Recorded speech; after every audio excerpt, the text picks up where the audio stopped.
Which part of the brain maintains the posture and the equilibrium. अभी बताया था आपकी बॉडी के पोस्चर को, आपके बॉडी के वॉकिंग को, बैलेंस को मेंटेन करने का काम आपका सेरिबेलम करता है, जो कि आपके हाइंड ब्रेन का पोर्शन होता है। वही अगर मैं बात करूं आपके रिफ्लेक्स एक्शन की, तो ये कैसा एक्शन है? It is a rapid and involuntary action. मतलब भाई ये आपके कंट्रोल में नहीं होता है। What happens at the synapse between the two neurons?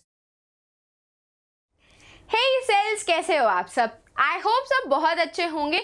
सबकी पढ़ाई भी और लाइफ भी काफ़ी अमेजिंग चल रही होगी। मैं हूं आपकी अपनी Khushboo ma'am, biology master teacher at Vedantu. तो आज के सेशन में हम करने वाले हैं एनसीईआरटी सॉल्यूशंस।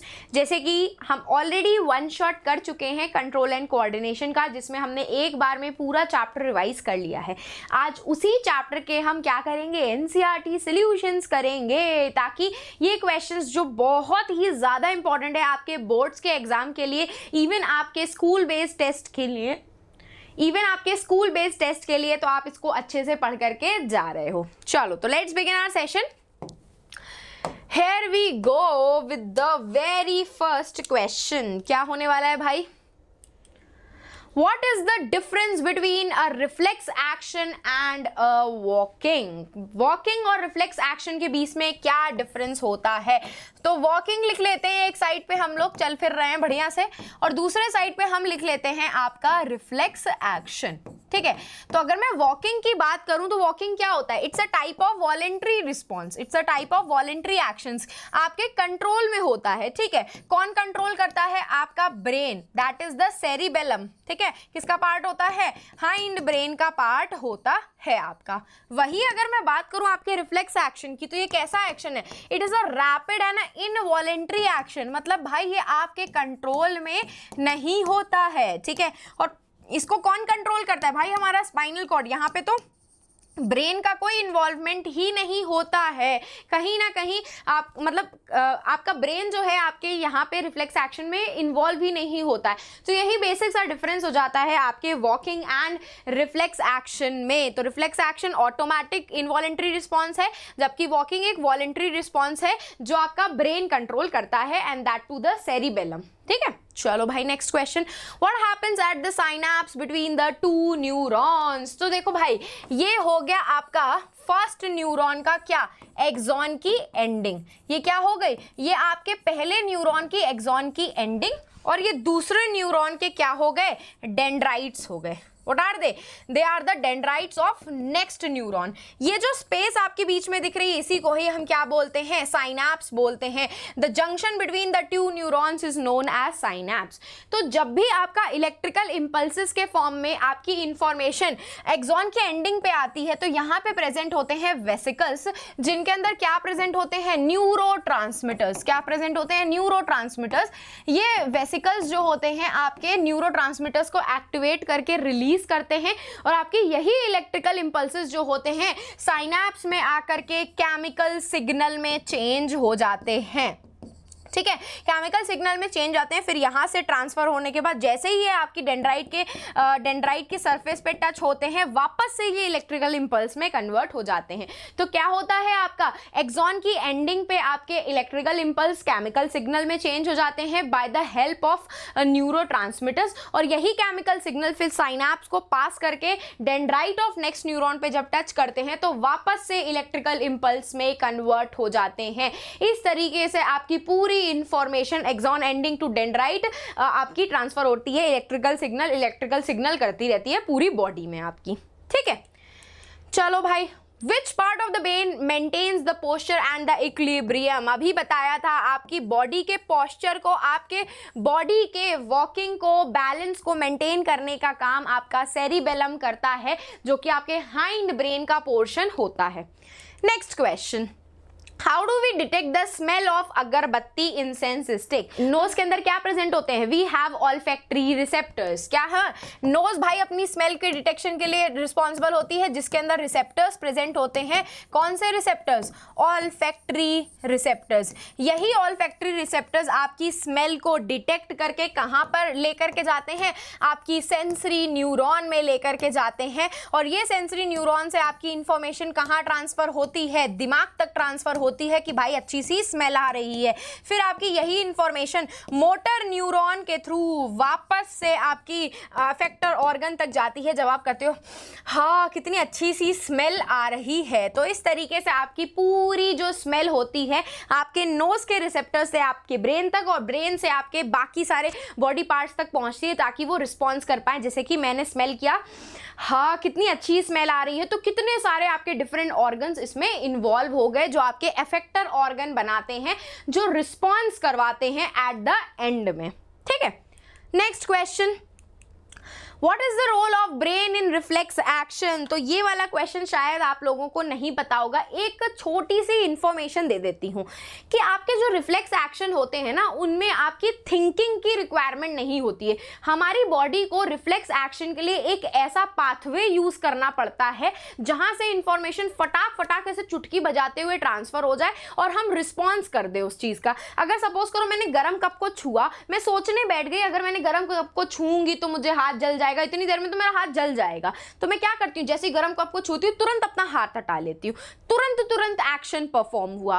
तो भाई एक ऐसा एक्शन होता है that is the blinking of your eyes. जब भी आपकी आंख में कुछ चला जाता है तो आपकी आंखें बहुत जोर से ब्लिंक करने लगती हैं। क्यों? क्योंकि आपकी आंखों में जो ऑप्टिक नर्व है वो स्पाइनल कॉर्ड से ज्यादा पास ना होकर के आपके ब्रेन से ज्यादा पास में होती है, और जो चीज ज्यादा पास में होगी उस तक इंफॉर्मेशन जल्दी पहुंचेगी कि नहीं पहुंचेगी, है ना। तो इसीलिए आपकी आईज में जो ब्लिंकिंग ऑफ आईज वाला जो रिफ्लेक्स एक्शन होता है वहां पे आपका ब्रेन इन्वॉल्व हो जाता है, क्योंकि ऑप्टिक नर्व आपकी ज्यादा पास में किसके होती है, ब्रेन के ज्यादा पास में होती है कंपेयर टू स्पाइनल कॉर्ड। तो यहाँ पे आपका क्या होता है, यहाँ पे ऐसा एक्शन चलता है, आई आया that is the photoreceptors. Eye में क्या प्रेजेंट होते हैं, फोटो रिसेप्टर्स। ये फोटो रिसेप्टर्स आपकी सेंसरी न्यूरॉन के थ्रू, ठीक है, सेंसरी या फिर ऑप्टिक न्यूरॉन के थ्रू आपकी ये इंफॉर्मेशन कहाँ तक पहुँचाते हैं, ब्रेन तक पहुँचाते हैं, और ब्रेन से ये वापस इंफॉर्मेशन आपकी मोटर न्यूरॉन के थ्रू कहाँ पे पहुँचती है, आपकी आईज तक पहुँचती है, जो जोर जोर से ब्लिंक करने लग जाती है जब गलती से कोई मिट्टी या डस्ट के पार्टिकल्स हमारी आँख में एंटर कर जाते हैं। तो यही एक ऐसा एग्जाम्पल है जहाँ पे आपका ब्रेन इन्वॉल्व होता है रिफ्लेक्स एक्शन के लिए। ठीक है, चलो भैया next question. Here we go with the next question कि what are plant hormones? Plant hormones को हम लोग फाइटो हॉर्मोन्स भी बोलते हैं। प्लांट हॉर्मोन्स को हम क्या बोलते हैं, we also call them as phyto hormones. ये ऐसे केमिकल्स होते हैं जो प्लांट की ग्रोथ के लिए या किसी भी तरीके की मूवमेंट करवाने के लिए रिस्पॉन्सिबल होते हैं। दो टाइप के होते हैं, एक तो होते हैं ग्रोथ प्रमोटर्स जो ग्रोथ को बढ़ाते हैं, प्रमोटर्स का मतलब प्रमोट करना, ग्रोथ को बढ़ाना, और एक होते हैं आपके ग्रोथ इनहिबिटर्स जो ग्रोथ को रोक देते हैं। क्या कर देते हैं, ग्रोथ को रोक देते हैं। ये तीन टाइप के होते हैं आपके, एक होता है ऑक्सिन, है ना, एक होता है जिबरलिन, और एक होता है आपका cytokinin. These three are the type of growth promoters. और यहाँ पे आपके दो होते हैं, that is the abscisic acid ABA जिसको बोलते हैं, और एक होता है ethylene. Ethylene is a type of gas. ठीक है, तो ये आपके होते हैं फाइटो हॉर्मोन्स जो प्लांट्स में आपके केमिकल मैसेंजर्स होते हैं, डिफरेंट टाइप की ग्रोथ मूवमेंट के लिए या प्लांट की ग्रोथ करवाने के लिए रिस्पॉन्सिबल होते हैं। चलो भैया next, how does the movement of leaf of a sensitive plant different from the movement of shoot towards the light. तो लाइट की तरफ जो मूवमेंट होता है that is known as phototropism, जबकि टच की वजह से जो मूवमेंट होता है उसको हम थिग्मोनास्टिक मूवमेंट या फिर नास्टिक मूवमेंट बोलते हैं। तो यहाँ पे कौन सा स्टिमुलस है, टच इज द स्टिमुलस, जबकि यहाँ पे क्या स्टिमुलस है, light is the stimulus. There will be no growth, कोई भी ग्रोथ नहीं होती है यहाँ पे प्लांट की, बट यहाँ पे ग्रोथ मूवमेंट होती है। जिस तरफ लाइट आ रही होती है प्लांट उसी तरफ ग्रोथ शो करने लगता है। ये नॉन डायरेक्शनल होती है, मतलब प्लांट ऑल ओवर आपका मूवमेंट शो करेगा। जिस जगह पे आपने उसको छुआ है सिर्फ उतना पार्ट मूवमेंट नहीं शो करता है। ये क्या होता है, डायरेक्शनल मूवमेंट होता है। जिस जगह से आपकी लाइट आ रही है ये मूवमेंट उसी जगह पे शो करेगा और कहीं मूवमेंट शो नहीं करेगा। जैसे कि मैं एक पौधा हूं, मेरे राइट साइड से अगर लाइट आ रही है तो मैं जो पौधा हूं बीइंग अ राइट साइड ऐसे ग्रोथ मूवमेंट शो कर लूंगी, लाइट की तरफ झुक जाऊंगी। That is known as the phototropic movement, phototropism. तो ये डिफरेंस होता है आपके नास्टिक मूवमेंट में एंड फोटोट्रॉपिक मूवमेंट में, जो लाइट की वजह से होता है। Give an example of plant hormone that promotes growth. Growth promote करने के लिए आपका मेन हार्मोन होता है ऑक्सिन, जो आपके टिप ऑफ द प्लांट पे, टिप ऑफ द शूट पे और टिप ऑफ द रूट पे प्रेजेंट होता है, प्लांट की लेंथ को इंक्रीज करवाता है। Next, how does chemical coordination takes place in plant animals, हाँ सॉरी एनिमल्स बोल रहे हैं। तो भाई केमिकल कोऑर्डिनेशन कैसे होता है? Chemical coordination occurs with the help of hormones which are released by the endocrine glands. ठीक है, कौन? Endocrine gland. सपोज करो मैं आपको एक एग्जांपल देती हूँ कि अचानक से आपकी तरफ कुत्ता दौड़ते हुए आ रहा है। ठीक है, तो ये कैसी सिचुएशन है? डरने वाली सिचुएशन है। आपके बॉडी में एड्रेनलिन हार्मोन सिक्रीट होने लगता है। तो होता क्या है, आपकी आंखों ने देखा कि कुत्ता आ रहा है, ये इंफॉर्मेशन आपकी कहाँ जाती है? सेंसरी न्यूरॉन के थ्रू। किसके न्यूरॉन के थ्रू? सेंसरी न्यूरॉन के थ्रू आपकी ये इंफॉर्मेशन जाएगी आपके ब्रेन तक, और ब्रेन में प्रेजेंट होता है हाइपोथैलेमस। ये हाइपोथैलेमस क्या करता है? मास्टर ग्लैंड को, that is your pituitary gland को एक्टिवेट कर देता है। और जैसे ही आपका पिट्यूटरी ग्लैंड एक्टिवेट होता है, ये एक ACTH नाम का hormone, that is the adrenocorticotropic hormone, क्या सिक्रीट करता है? एड्रेनोकॉर्टिकोट्रोपिक हार्मोन सिक्रीट करता है, जो आपके एड्रिनल ग्लैंड को एक्टिवेट करता है। ये ACTH क्या करता है? आपके एड्रिनल ग्लैंड को एक्टिवेट करता है। और जैसे ही आपका एड्रिनल ग्लैंड एक्टिवेट होता है, ये एड्रेनलिन हार्मोन सिक्रीट करता है। और एड्रेनलिन हार्मोन आपकी बॉडी में बहुत सारे चेंजेस लेकर के आते हैं। जैसे कि कुत्ता आपकी तरफ दौड़ते हुए आ रहा है तो आपको भागना पड़ेगा जोर से, तो आपका ज्यादा से ज्यादा अमाउंट ऑफ एनर्जी कहाँ पे बननी चाहिए? आपके पैरों में, ताकि आप जोर से भाग सको। तो क्या होता है, हम जोर जोर से सांस लेने लगते हैं, ब्रीदिंग करने लगते हैं, ताकि ज्यादा अमाउंट ऑफ ऑक्सीजन हमारे पैरों तक पहुंचे, वहां पे एरोबिक रेस्पिरेशन ज्यादा हो, एनर्जी ज्यादा प्रोड्यूस हो सके और हम वहां से निकल सके, जोर से भाग सके। तो ये कैसे होता है? आपके हार्मोनल सिस्टम की वजह से होता है। देख रहे हो कैसे आपका नर्वस सिस्टम और हार्मोन्स का सिस्टम आपस में मिक्स मैच होकर के आपकी बॉडी में कोऑर्डिनेशन परफॉर्म करवाते हैं, और हार्मोन्स जब करवाते हैं तब हम उसको कहते हैं केमिकल कोऑर्डिनेशन। सिंपल, ठीक।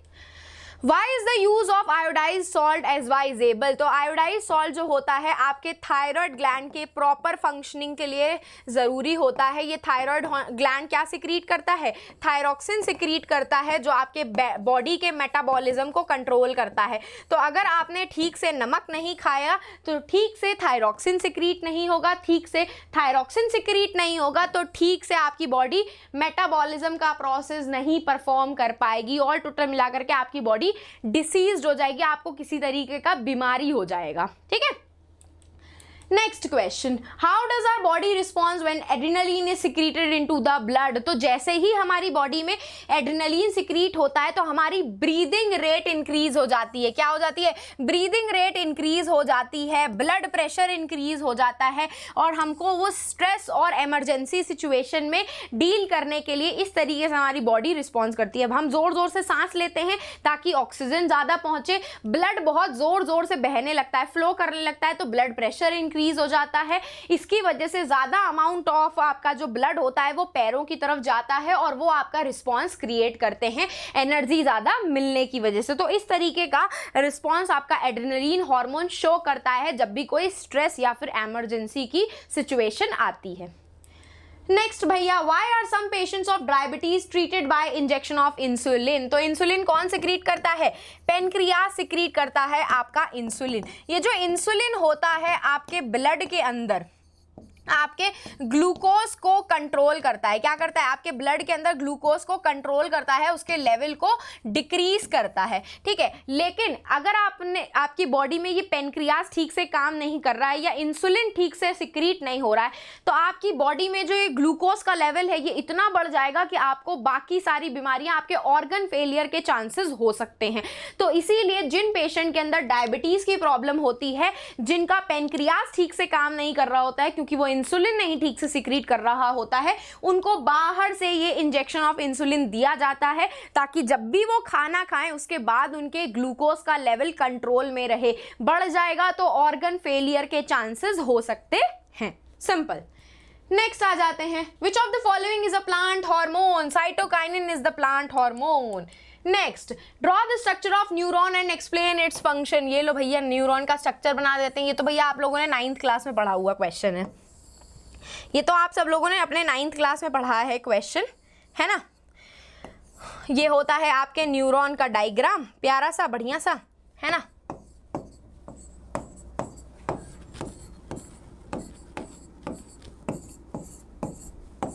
ठीक है, ये क्या होती है आपकी डेंड्राइट होती है, जिसपे आपकी इंफॉर्मेशन सबसे पहले रिसीव होती है।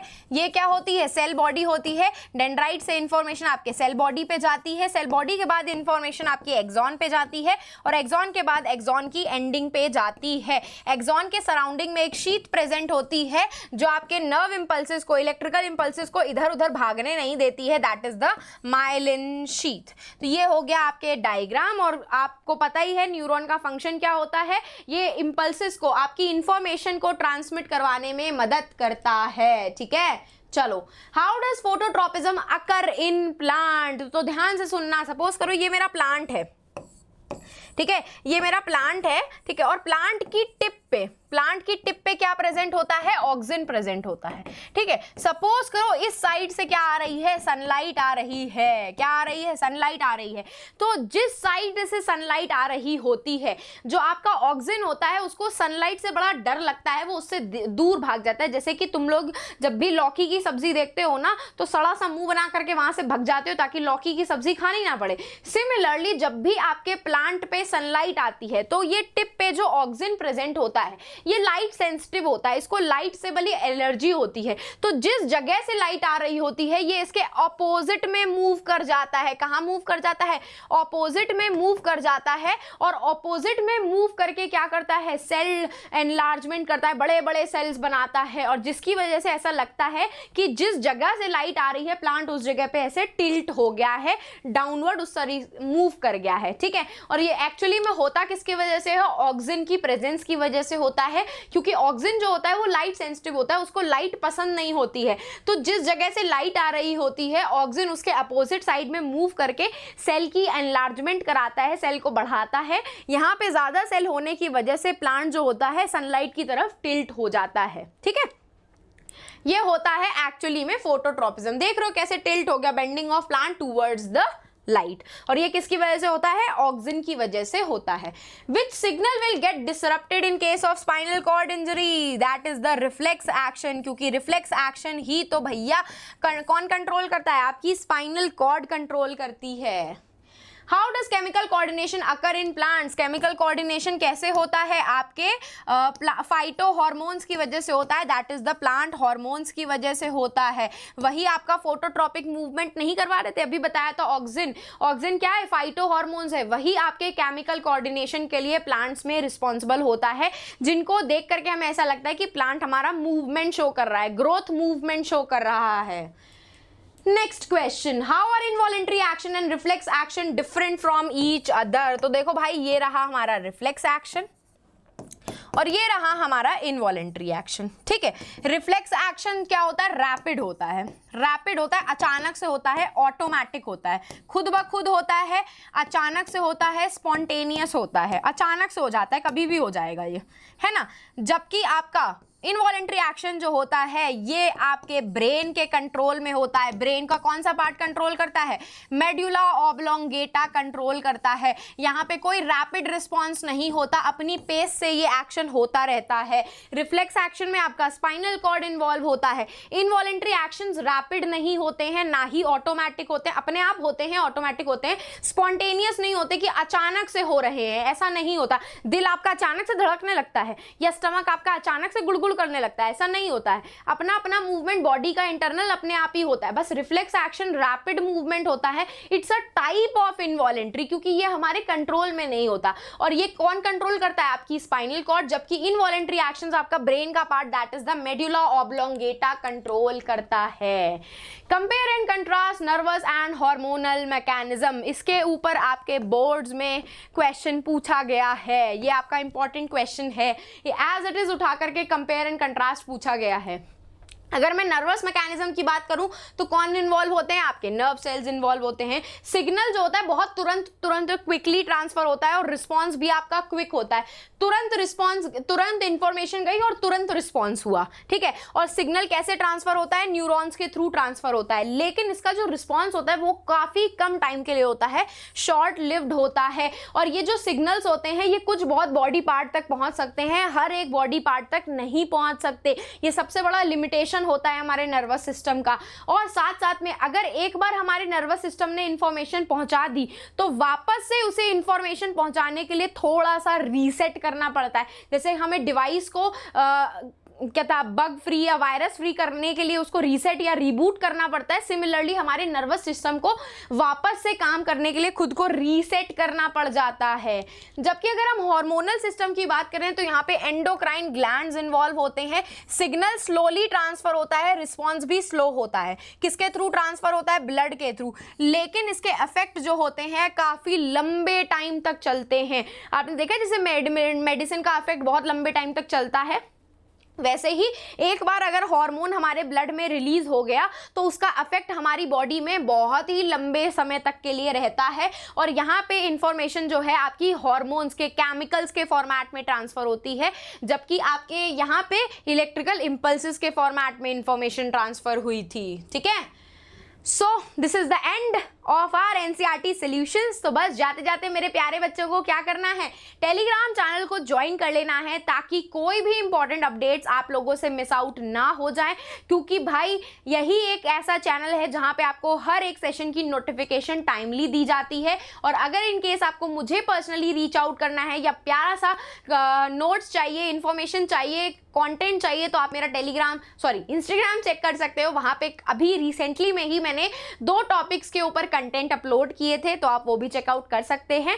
तो बस जाते जाते क्या करना है, सेशन को लाइक कर देना है, चैनल को सब्सक्राइब कर देना है। एंड अब हम फिर मिलेंगे चलते चलते ऐसे ही नेक्स्ट अमेजिंग सेशन में। तो bye guys and take care.